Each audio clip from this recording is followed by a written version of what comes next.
آج جو مقدمہ تھا تو شاہانہ والا اس میں ان کے وکیل ہیں. ہمیں یہ بتایا گیا تھا کہ آج صرف ریبٹل ہوگا، یعنی کہ پروسیکیوشن استغاثہ کی طرف سے جواب دیا جائے گا ہماری بحث کا. لیکن صبح 9 بجے جج صاحب آئے، ان کے پاس 60 صفحوں کا لکھا ہوا ایک فیصلہ تھا جو آتے ہی انہوں نے سنا دیا. اس کی آخری چند سطور سنا دی اور یہ کہا کہ 10 اور 7 سال کی سزائیں دی جا رہی ہیں عمران خان صاحب اور بشرا بیوی. اور اس کے بعد وہ اٹھ کر چلے گئے. جب فیصلہ سنایا جا رہا تھا، سلمان صدر صاحب عدالت میں نہیں تھے موجود. اس وقت بشرا بیوی اور عمران خان صاحب کو بھی جج صاحب کے روبرو پیش نہیں کیا گیا. یہ بذات خود ایک غیر قانونی عمل تھا.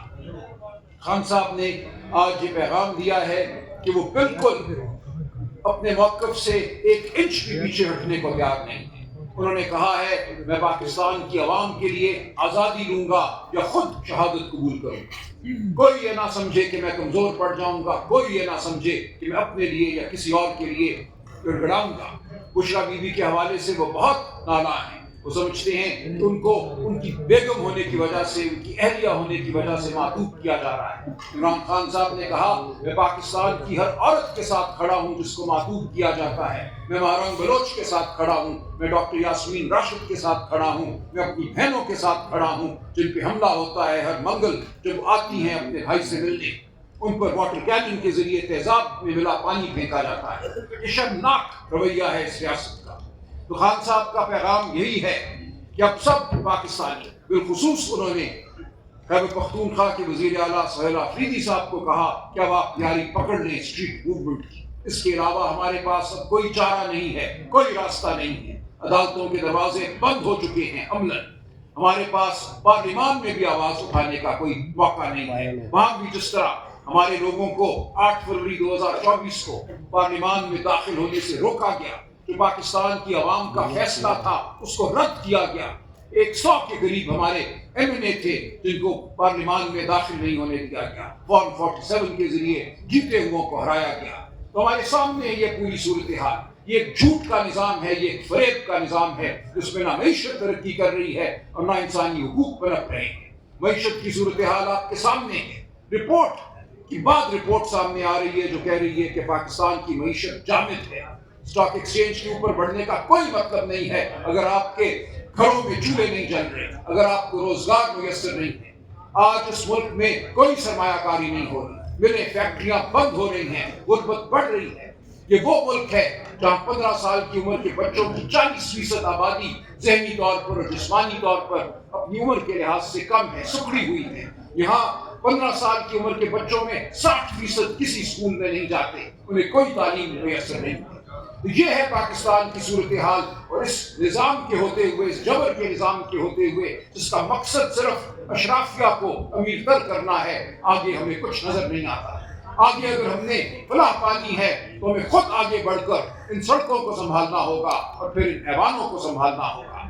ہمیں قانون کا بول بالا کرنا ہوگا، ہمیں انسانی حقوق کا بول بالا کرنا ہوگا اور ہم میں سے ہر ایک کو یہ تہیہ کرنا ہوگا کہ ہم ان بنیادی اقدار کے لیے کھڑے ہیں جو انسانیت کا حق ہے. ہم اقتدار کے لیے نہیں کھڑے. ہماری جدوجہد ان بڑے اصولوں کے لیے ہیں جو ہمارے آئین کے اصول ہیں، جو ہمارے دین کے اصول ہیں، جو انسانیت کے اصول ہیں، جو شرافت کے اصول ہیں.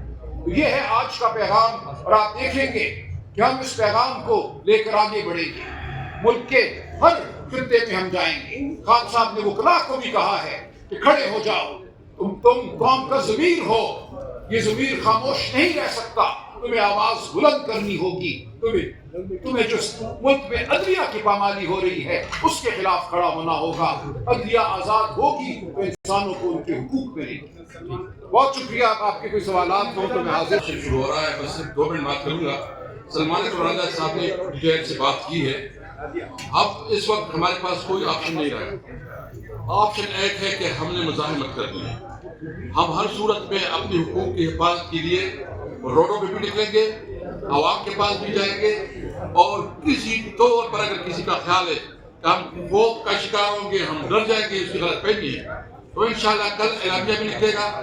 آگے کی طرف سے عمران خان کی طرف حوالے سے جتنی باتیں انہوں نے کی ہے کہ جو رولز ہیں، پروسیجرز ہیں کہ ایک کیس کا جو اس کو بھی اڈاپٹ نہیں کیا گیا. ہم صرف عمران خان کے لیے میرٹ کے مطابق انصاف چاہتے ہیں.